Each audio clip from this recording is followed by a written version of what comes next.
नमस्कार विद्यार्थी मित्रांनो, सुमन हायस्कूल नंबर 6 मराठी माध्यम उधळा सुरतच्या वतीने मी प्रवीण भावसार सर आपलं आजच्या होम लर्निंग क्लासमध्ये हार्दिक स्वागत करतो। आज इयत्ता 9वीचा अभ्यासक्रमातील गद्य 11 घटक 11वा पाठ 11वा आपण अभ्यासणार आहोत, ज्याचं नाव आहे अमंगलाचा पहारा।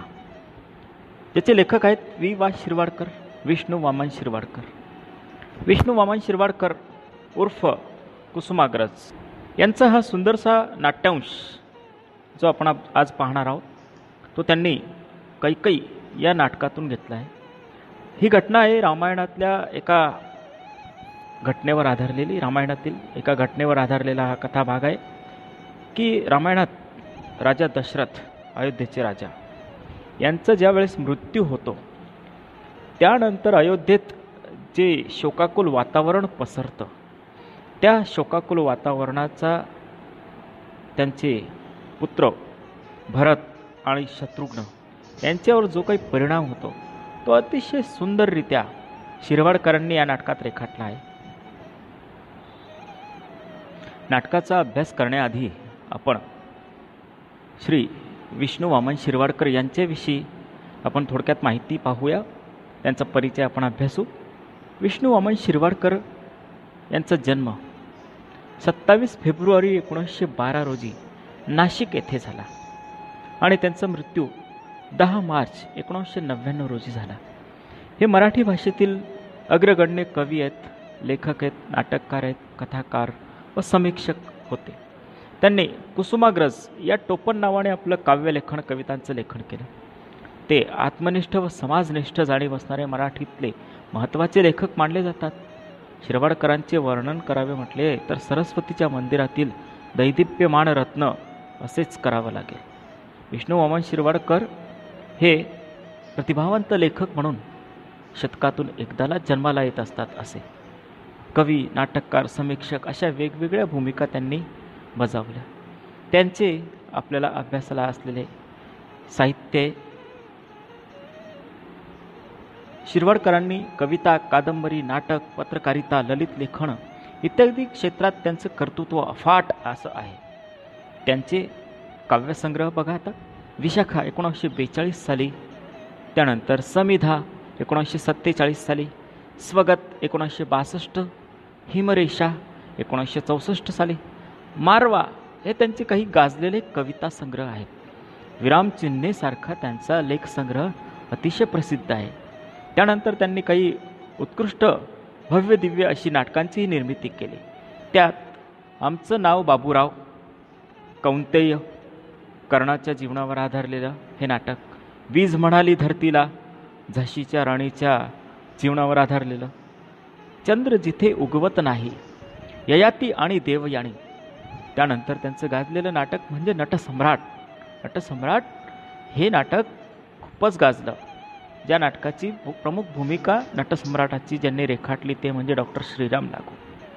आणि याच नाटकाचा पुढे चित्रपटही तयार झाला। या नाटकावर आधारलेला एक चित्रपटही तयार झाला, नटसम्राट, आणि ज्यात नाना पाटेकर यांनी आपल्या भूमिकेने हा चित्रपटही अजरामर केला।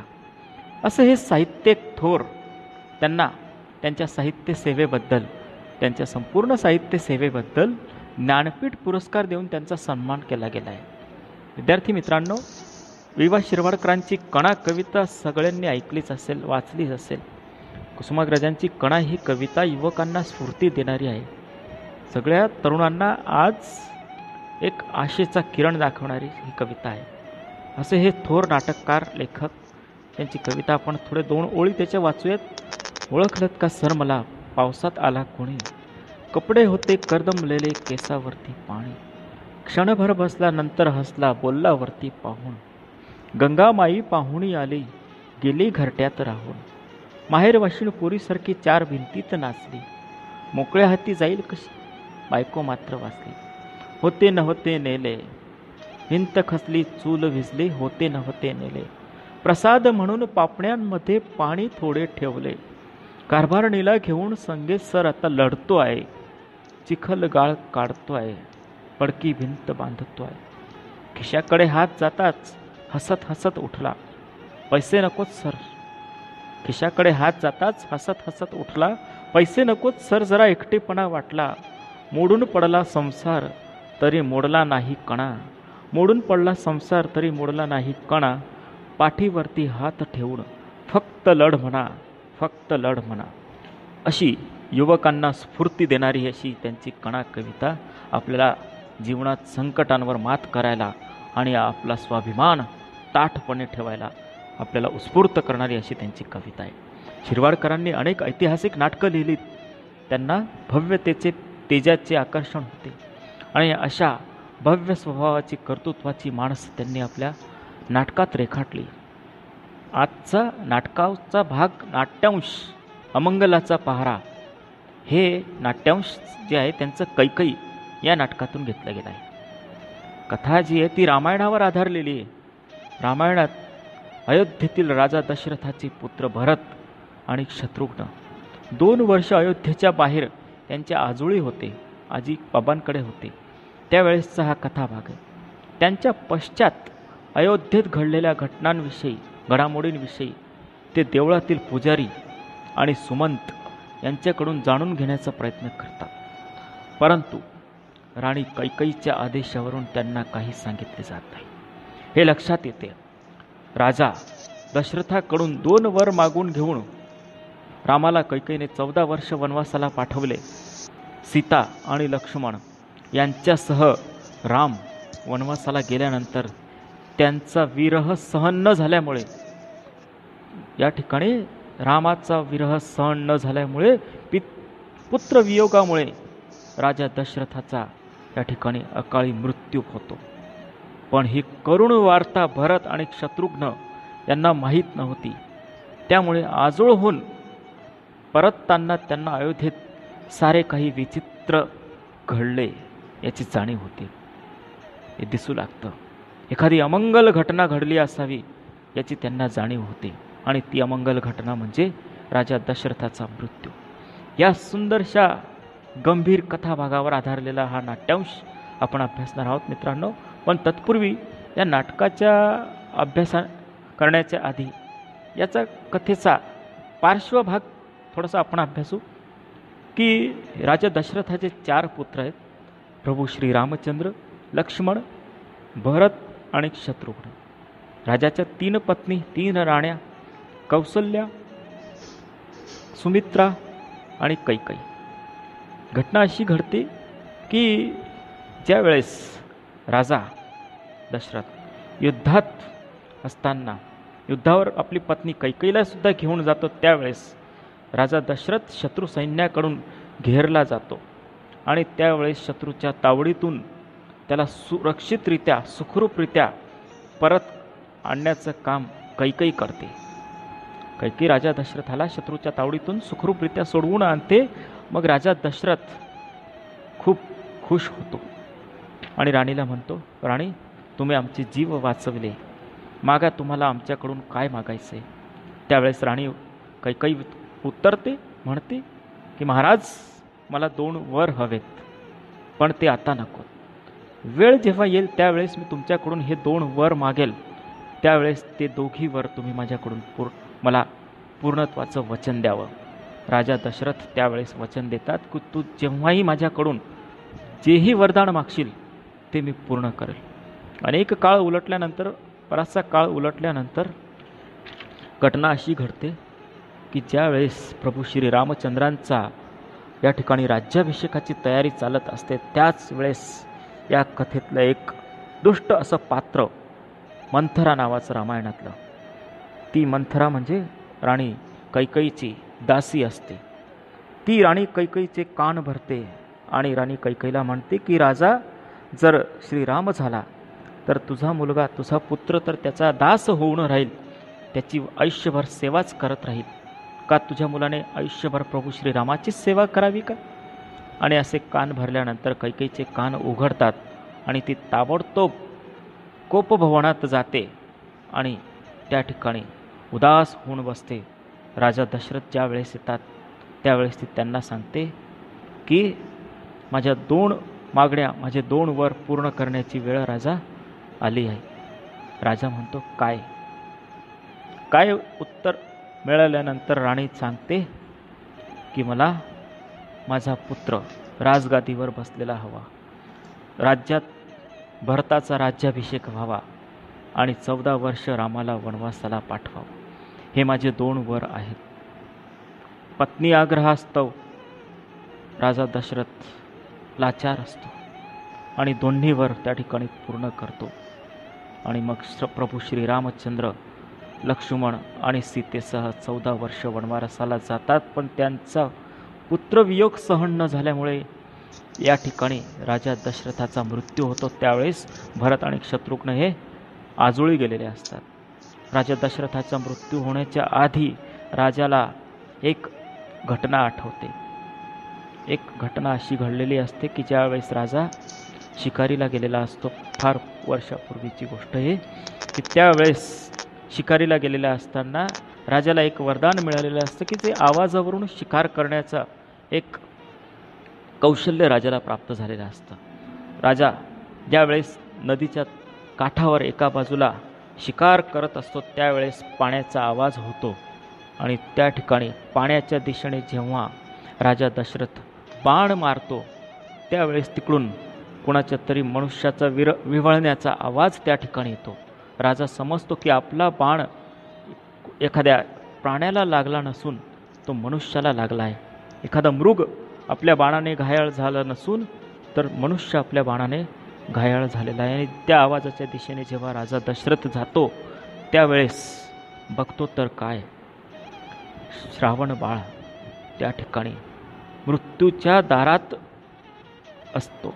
काठावर, नदीच्या काठावर, तलावाच्या नदीच्या काठावर तो मृत्यूच्या दारात असतो.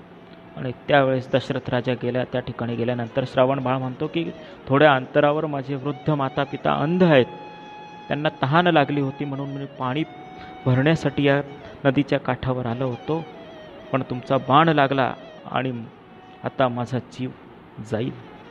म्हणून माझी तुम्हाला एकच विनंती आहे की तुम्ही माझ्या आईवडिलांना हा पाण्याचा लोटा, पाण्याचा तांब्या, पाण्याचं हे भांडं घेऊन तुम्ही त्यांच्यापर्यंत जावं आणि त्यांची तहान भागवावी, एवढीच माझी मागणी आहे. आणि एवढं मागितल्यानंतर श्रावणबाळ आपले प्राण सोडतो. दुःखी कष्टी होऊन राजा दशरथ श्रावणबाळाच्या आईवडिलांजवळ जातात. ते अंध असतात.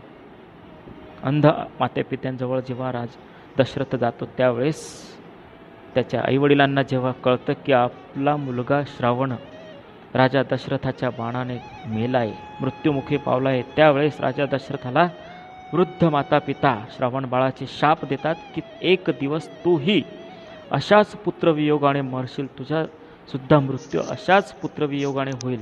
आणि ती घटना आज खऱ्या अर्थाने खरी घडली. आणि राजा दशरथसुद्धा श्रीरामाच्या वियोगाने मृत्युमुखी पावतो. आणि त्यानंतर मग भरत आणि शत्रुघ्न हे जेव्हा आजोळ परततात त्यावेळेस अयोध्येत सगळं काही विचित्र दिसू लागतं. अमंगल अशी घटना घडलेली असते आणि राणी कैकेयीने त्यांच्यावर एक प्रकारचा अमंगलाचा पहारा बसवलेला असतो. हा सुंदरसा कथाभाग, करुण असा कथाभाग वि.वा. शिरवाडकरांनी आपल्या या नाट्यांशात रेखाटला आहे, जो आपण पुढील प्रमाणे अभ्यासू. गद्य 11 अमंगलाचा पहारा. लेखक वि.वा. शिरवाडकर उर्फ कुसुमाग्रज. अमंगलाचा पहारा हा एक नाट्यांश जो कुसुमाग्रजांनी कैकेयी या नाटकातून घेतला आहे. घटनाप्रसंग असे आहेत यात की अयोध्या नगरीत राजा दशरथाचा मृत्यू झालेला असतो आणि श्रीरामचंद्र, लक्ष्मण आणि सीता ह्या 14 वर्ष वनवासाला गेलेले असतात व भरत व शत्रुघ्न हे दोन्हीही भाऊ आजोळी कैकेयीच्या माहेरी गेलेले असतात. आणि त्या दरम्यान अयोध्या नगरीत एक अमंगल अशी घटना घडते. राजा दशरथाचा मृत्यू होतो पुत्रवियोगामुळे. आणि 2 वर्षांनंतर अयोध्येच्या दिशेने वाटचाल करत असताना शत्रुघ्न आणि भरत हे ज्या वेळेस अयोध्येच्या शिवेवर येतात, सीमारेषावर येतात, त्यावेळेसचा हा प्रसंग. अयोध्येच्या शिवेवर असलेल्या देवळाचे प्रांगण, मागील बाजूला उंचावर असलेले देवळाचे प्रवेशद्वार आणि तेथपर्यंत जाणाऱ्या पायऱ्या. वेळ सायंकाळची. एक परिचारक पायऱ्यांच्या खाली उभा आहे आणि शत्रुघ्न देवालयातून बाहेर येतो. शत्रुघ्न पायऱ्या उतरत असताना, अजून कोणीच आलं नाही. परिचारक, नाही महाराज, कोणीही आलेलं नाही. शिंग तुताऱ्यांचे आवाज ऐकू आले नाहीत. शत्रुघ्न खाली येऊन, आश्चर्य आहे, आमच्या आगमनाची वार्ता देणारे अग्रदूत केव्हाच राजधानीला पोचले असणार.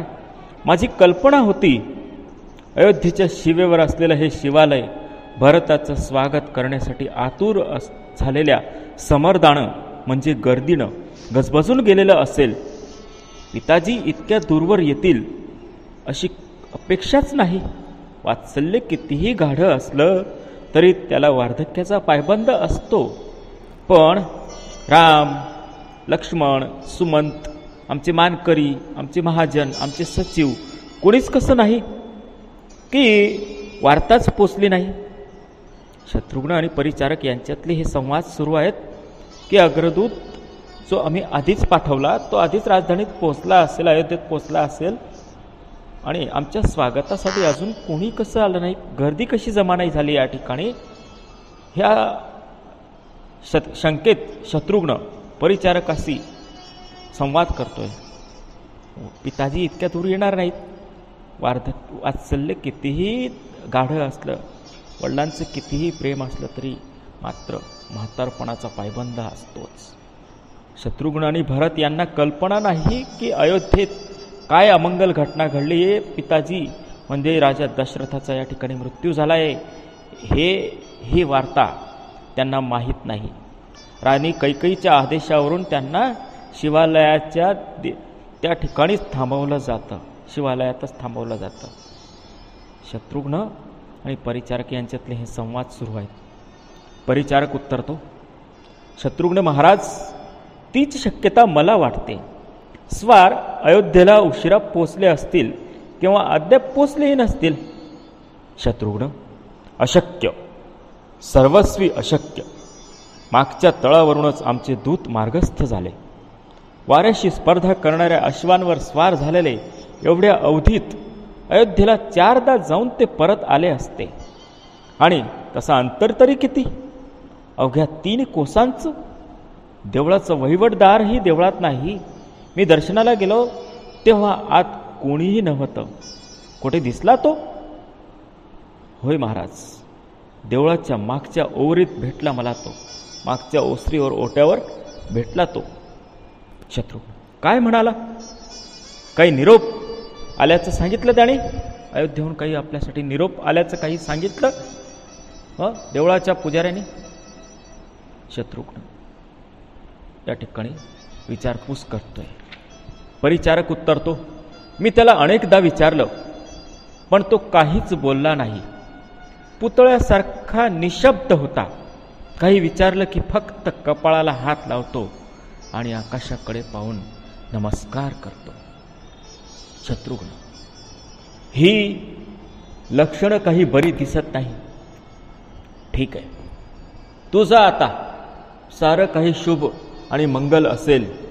मंगलाच्या दारावर पुष्कळदा अमंगलाचेच पहारे असतात. शत्रुघ्नाच्या चेहऱ्यावर थोडंसं स्मित हास्य येतं. सारे मनाचे खेळ असतात. तू जा आणि भरत महाराजांना माझा सांगावा दे, माझा निरोप धाड. अयोध्येहून अद्याप कोणीही आलेलं नाही. पण पूर्वप्रथेनुसार या दैवतांचं दर्शन घेतल्याशिवाय आपल्याला पुढे जाता यायचं नाही. सहचरांना रथ सिद्ध करायला सांगा. आपण मात्र स्वतः इकडे आणि महेश्वरांचं दर्शन घ्या. थोडा वेळ वाट पाहू. कोणीच आलं नाही तर पुढे मार्गक्रमण करू. जा, सांग त्यांना. परिचारक, आज्ञा महाराज. जातो. या ठिकाणी शत्रुघ्न महाराज म्हणतायत की काही वेळेस मंगलाच्या दारावर अमंगलाचेही पहारे असतात. थोडी शंका आली, लक्षणं बरी दिसली नाही. एवढ्या शांततेची अयोध्या नगरीत एवढी शांतता का आहे? तू जाऊन भरत महाराजांना माझा निरोप पाठव की अयोध्येहून आपल्याला नेण्यासाठी कोणीही आलेलं नाही, स्वागतासाठी कोणीही आलं नाही. पण आपण या ठिकाणी पूर्वप्रथेनुसार या माहेश्वराचं दर्शन घेऊया. तू जा आणि माझा निरोप त्यांना सांग. परिचारक निघतो. शत्रुघ्न, बहुधा असंच असावं. आमच्या दूतांनाच अयोध्येला पोचायला उशीर झाला असेल. पुढे जाणाऱ्यांना मार्गाची कल्पना मागे राहणाऱ्यांना कधीच येत नाही. मागे राहणाऱ्यांना पुढे जाणाऱ्यांच्या वाटा नेहमी निर्वेध वाटत असतात. हा देवळाचा पुजारी पायऱ्यांकडे जाऊन त्याला हाक मारतात. वहिवटदार, देवळाचे पुजारी, मी शत्रुघ्न बोलावतो आहे तुम्हाला. वरच्या बाजूला पुजारी घाबरलेल्या अवस्थेत येऊन उभा राहतो. शत्रुघ्न महाराजांना नमस्कार करतो. शंकेची पाल मनात चुकचुकते शत्रुघ्नच्या. ते म्हणतात की पुढे जाणाऱ्यांना मार्गाची कल्पना मागे राहणाऱ्यांना कधीच येत नाही. पण मागे राहणाऱ्यांना पुढे जाणाऱ्यांच्या वाटा नेहमी निर्वेध वाटत असतात. पण मनातली शंका बाजूला ठेवून ते पुजाऱ्याला बोलावतात. शत्रुघ्न, तुम्ही पुजारी आहात? पुजारी होकारार्थी मान हलवतो. शत्रुघ्न, मी शत्रुघ्न आहे, राजपुत्र, आणि माझे थोरले बंधू भरत महाराजही इथे आलेले आहेत. पुजारी पुन्हा मस्तक वाकवून नमस्कार करतो शत्रुघ्न महाराजांना. तुम्ही देऊळ सोडून बाहेर का राहता? देवळात उपस्थित राहणं तुमचं काम नाही? पुजारी पुन्हा मान खाली घालतो, शर्मेने लाजाळतो. त्याला सगळी कल्पना असते की अयोध्या नगरीत काय अमंगल घडलंय. पण शत्रुघ्न महाराज आणि भरत महाराजांना याची जरा सुद्धा शंका नसते, जरा सुद्धा त्यांना याची जाणीव नसते. त्यांच्यापासून हे सत्य राणी कैकेयीने लपवलेलं असतं. आणि राणी कैकेयीच्या आज्ञेवरूनच भरत आणि शत्रुघ्न यांना देवळाच्या सीमारेषेवर असलेलं महादेवाचं देऊळ त्या ठिकाणी थांबवलं जातं. शत्रुघ्न म्हणतो, ठीक आहे, 2 वर्षे आम्ही दोघेही अयोध्येच्या बाहेर आजोळी होतो. नगरातली वार्ता काय? नगरातली वार्ता विचारपूस करतायत की अयोध्या नगरीत काय घडलं. आम्ही 2 वर्ष आजोळी होतो, आजीबाबांकडे होतो. 2 वर्ष अयोध्या नगरीत काय घडलं? पुजारी नकारार्थी मान हलवतो. तो पूर्णतः आतून घाबरलेला असतो. शब्द फुटत नाहीत तोंडातून. जणू काही बर्फ झालेले असतात शब्द मनातल्या मनातच. शत्रुघ्न, तुम्हाला माहित नाही? मानेने नाही सांगतो. पुन्हा नकारार्थी मान हलवतो. शत्रुघ्न, तुम्ही नगरात कधी जात नाही, इथेच राहता?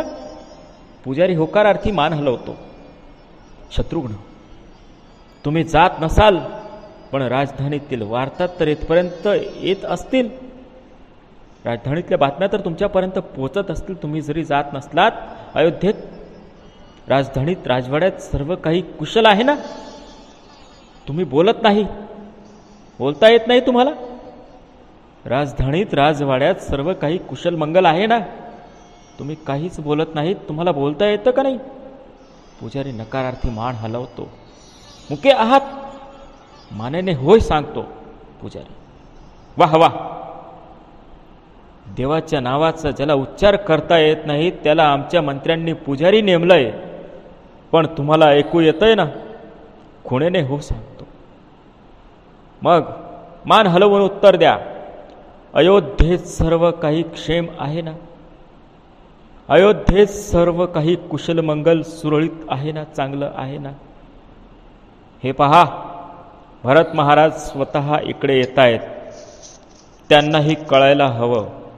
आमचे परमपूज्य पिताजी राजाधिराज दशरथ महाराज, आमचे बंधू राम, लक्ष्मण, आमच्या माता सर्वांचं कुशल आहे ना? पुजारी जोरात किंकाळी फोडतो आणि मागील बाजूला धावून निघून जातो. पुजाऱ्याकडनं सहन होत नाहीत.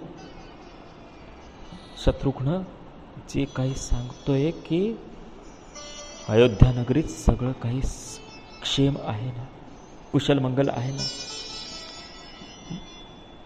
पिताजी राम लक्ष्मण आमचे बंधू, माता कैकई, सुमित्रा, कौसल्या, सगळं काही आलबेल आहे ना राजधानीत.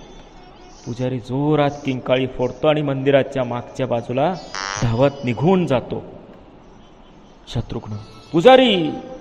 भरत येतो त्या ठिकाणी. भरत आणि शत्रुघ्न यांच्यातले आता हे संवाद आहेत. भरत म्हणतो, अजून कोणी आलं नाही? शत्रुघ्न, कोणीही नाही. भरत, आता ओरडलं कोण? आता जी किंकाळी फोडली ही कोणी फोडली? ओरडलं कोण? कोणीतरी भयभीत होऊन ओरडल्याचा आवाज ऐकला मी.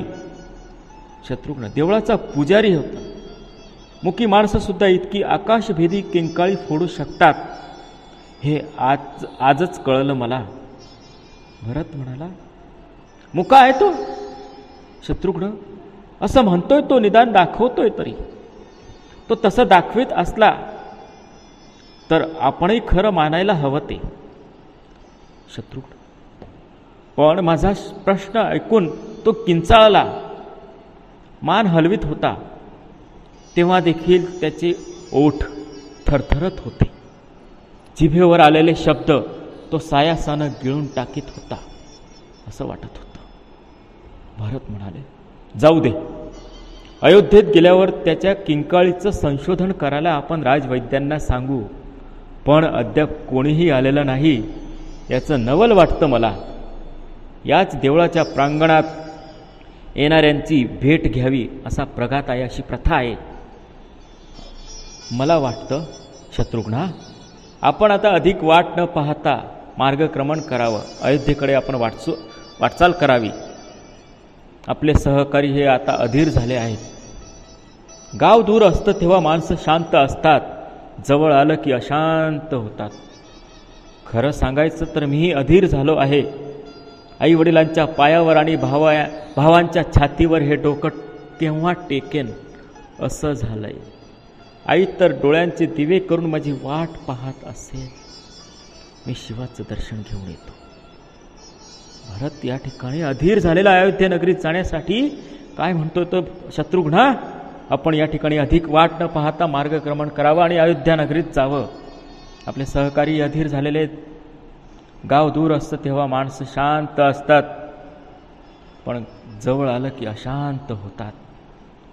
खरं सांगायचं झालं तर मला आईवडिलांना भेटावंसं वाटतंय, त्यांच्या पायावर डोकं टेकावंसं वाटतंय, राम लक्ष्मणाच्या छातीशी गिलगावंसं वाटतंय. डोळ्यांचे दिवे करून आई आमची वाट पाहत आहे. गेलं पाहिजे. मी शिवालयातनं शंकराचं दर्शन घेऊन येतो. शत्रुघ्न म्हणतो, मी पुजाऱ्याला देवळात जायला सांगतो. वरती जातो. भरता, रथाचा आवाज येते. पायऱ्या चढून बाहेर बघत, होय, एक रथ वादळाच्या वेगानं या प्रांगणाकडे येतोय. कोणीतरी आलं आहे, पण फक्त एकच रथ. महाजन नाहीत, मानकरी नाहीत, तुताऱ्या भेरीही नाहीत. फक्त एकच रथ आमच्या स्वागतासाठी या प्रांगणात शिवालयाच्या देवळाजवळ येतोय. आमचे सेवेकरी, मंत्री, सेवक, महाजन, मानकरी, गगनभेदी अशा तुताऱ्या, संगीताचे आवाज नाहीत, गर्दीही नाहीत, आणि फक्त एकच रथ. भरत म्हणाला, रथ आपला आहे यात शंकाच नाही. राघवाचं निशाण त्याच्या अग्रावर फडकत आहे. सूर्यवंशी घराण्याची पताका त्याच्या अग्रावर फडकत आहे. प्रांगणापाशी थांबला तो. कोणीतरी उतरत आहे. शत्रुघ्न म्हणाला, आपले प्रधान सुमंत आहेत ते. एकटेच सुमंत? 2 वर्षात आपलं बरंच अवमूल्यन झालेलं दिसतंय.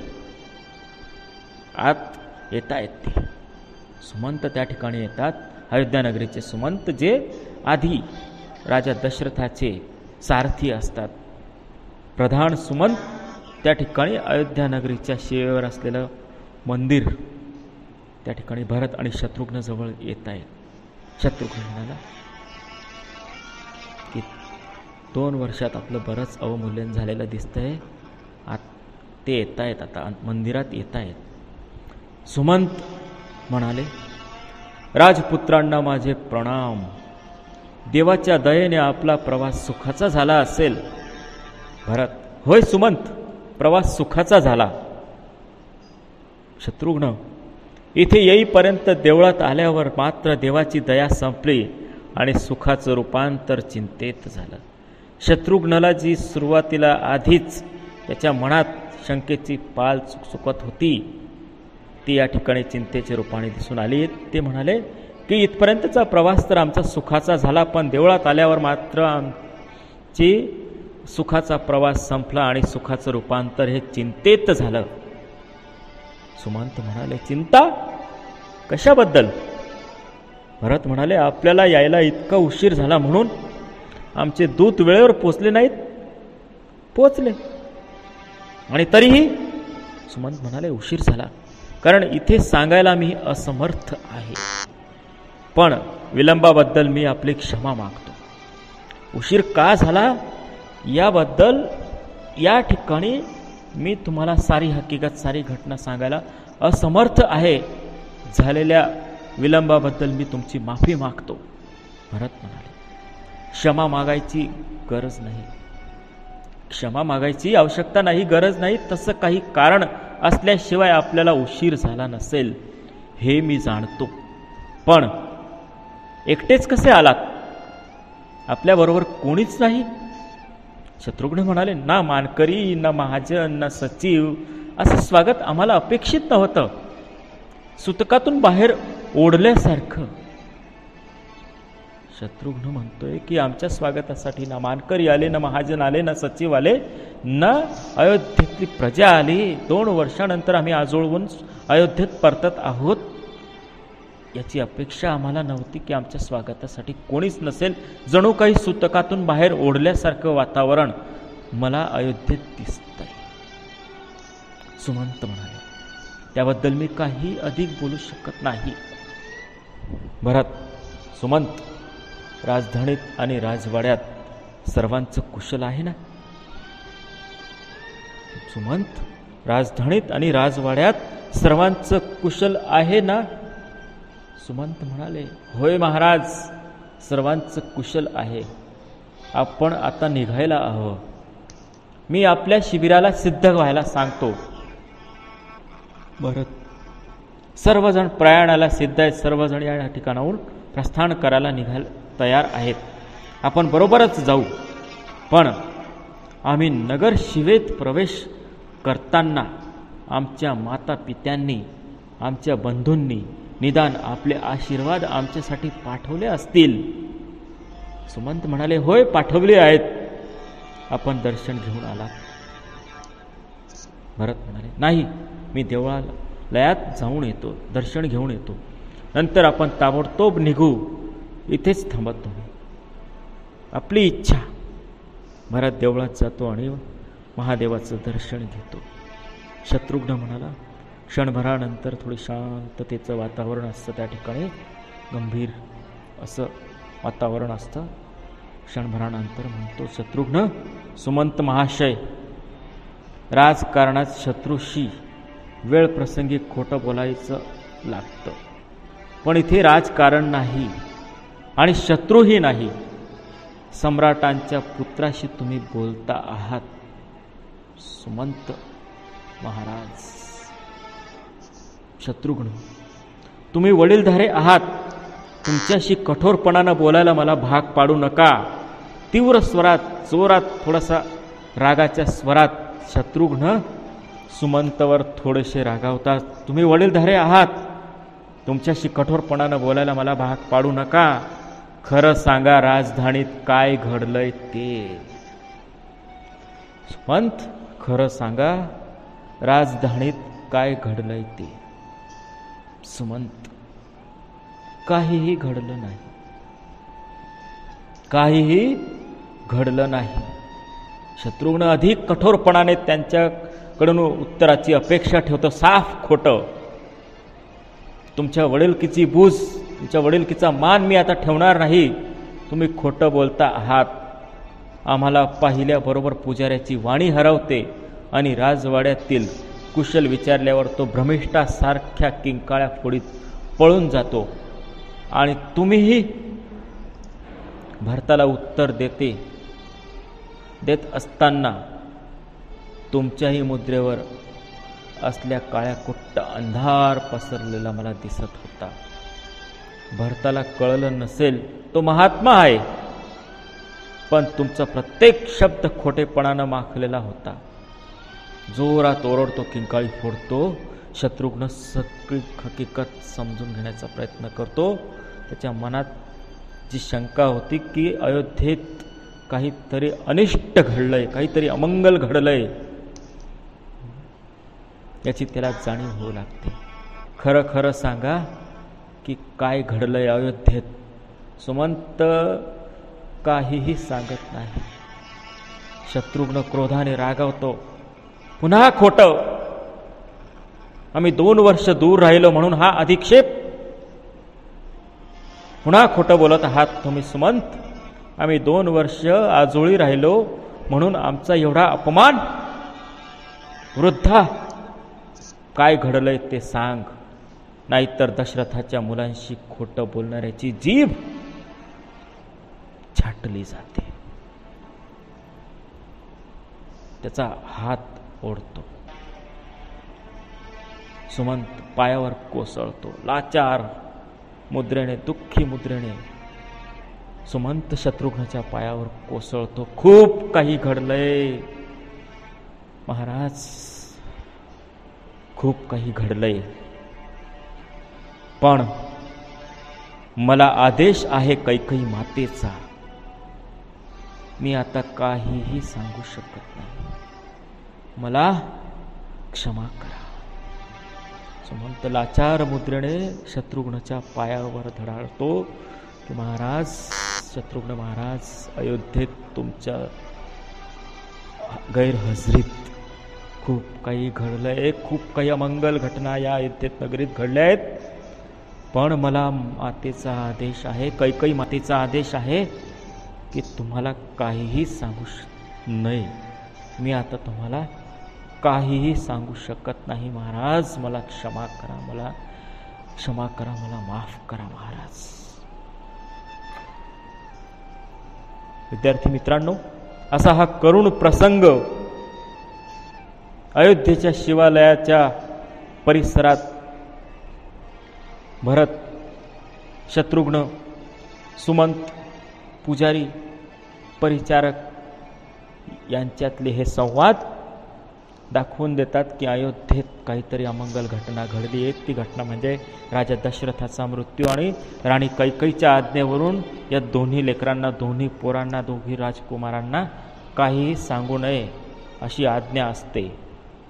अशा प्रकारचा हा सुंदर नाट्यांश, करुण असा नाट्यांश, त्याचं नाव आहे अमंगलाचा पहारा. या ठिकाणी तुम्हाला समजला असेलच.